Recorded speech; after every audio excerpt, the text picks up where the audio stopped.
మాజీ ఎంపీ ప్రస్తుత శాసనసభ ఉపసభాపతి రఘురామకృష్ణరాజుపై హత్యాయత్నం కేసులో ఐపీఎస్ అధికారి సునీల్ నాయక్ ను విచారణకు పిలుస్తూ పోలీసులు ఫ్యాక్సో వాట్సాప్ ద్వారా నోటీసులు పంపారు. వైసీపీ ప్రభుత్వ హయాంలో గుంటూరు సిఐడి ప్రాంతీయ కార్యాలయంలో తనపై కస్టోడియల్ టార్చర్ జరిగిందని, అందుకు బాధ్యులైన అధికారులు అప్పటి సీఎం జగన్ పై రఘురామ గుంటూరు నగరపాలెం పోలీసులకు గత ఏడాది ఫిర్యాదు చేశారు. ఈ కేసు విచారణలో భాగంగా అప్పట్లో సిఐడి డీఐజీగా పనిచేసిన సునీల్ నాయక్ ను విచారించేందుకు దర్యాప్తు అధికారి ప్రకాశం ఎస్పీ దామోదర్ 2 రోజుల క్రితం నోటీసులు పంపారు.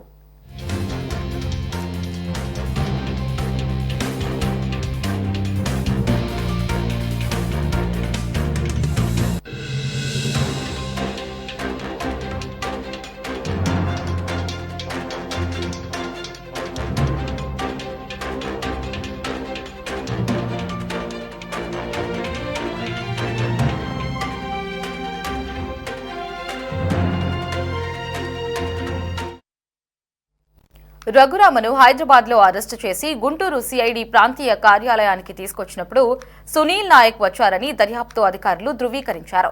ఇప్పటికే నమోదు చేసిన వాంగ్మూలాల ఆధారంగా ఆయన పాత్రపైన విచారించేందుకు రావాలని కోరినట్లు పోలీసు వర్గాలు పేర్కొన్నాయి.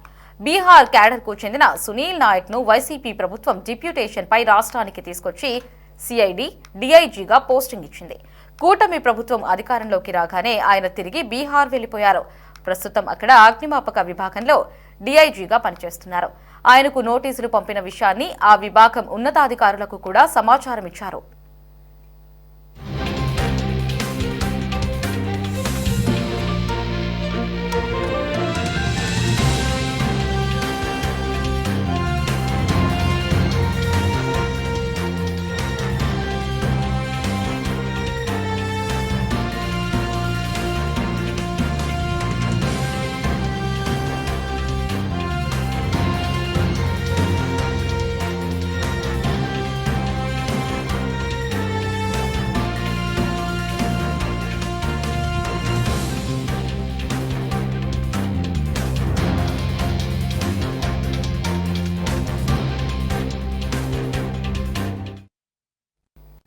మాజీ ఎంపీ ప్రస్తుత శాసనసభ ఉపసభాపతి రఘురామకృష్ణరాజుపై హత్యాయత్నం కేసులో ఐపీఎస్ అధికారి సునీల్ నాయక్ ను విచారణకు పిలుస్తూ పోలీసులు ఫ్యాక్స్ వాట్సాప్ ద్వారా నోటీసులు పంపారు.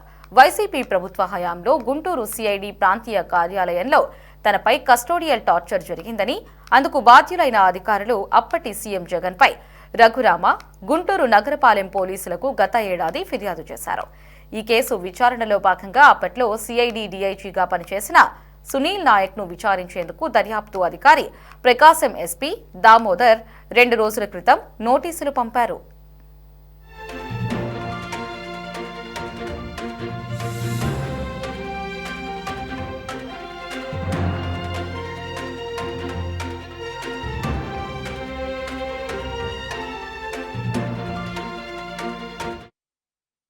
రఘురామను హైదరాబాద్ లో అరెస్టు చేసి గుంటూరు సిఐడి ప్రాంతీయ కార్యాలయానికి తీసుకొచ్చినప్పుడు సునీల్ నాయక్ వచ్చారని దర్యాప్తు అధికారులు ధృవీకరించారు. ఇప్పటికే నమోదు చేసిన వాంగ్మూలాల ఆధారంగా ఆయన పాత్రపైన విచారించేందుకు రావాలని కోరినట్లు పోలీసు వర్గాలు పేర్కొన్నాయి. బీహార్ క్యాడర్ కు చెందిన సునీల్ నాయక్ ను వైసీపీ ప్రభుత్వం డిప్యూటేషన్ పై రాష్ట్రానికి తీసుకువచ్చి సిఐడి డీఐజీగా పోస్టింగ్ ఇచ్చింది. కూటమి ప్రభుత్వం అధికారంలోకి రాగానే ఆయన తిరిగి బీహార్ వెళ్లిపోయారు. ఇక ప్రస్తుతం అక్కడ అగ్నిమాపక విభాగంలో డీఐజీగా పనిచేస్తున్నారు.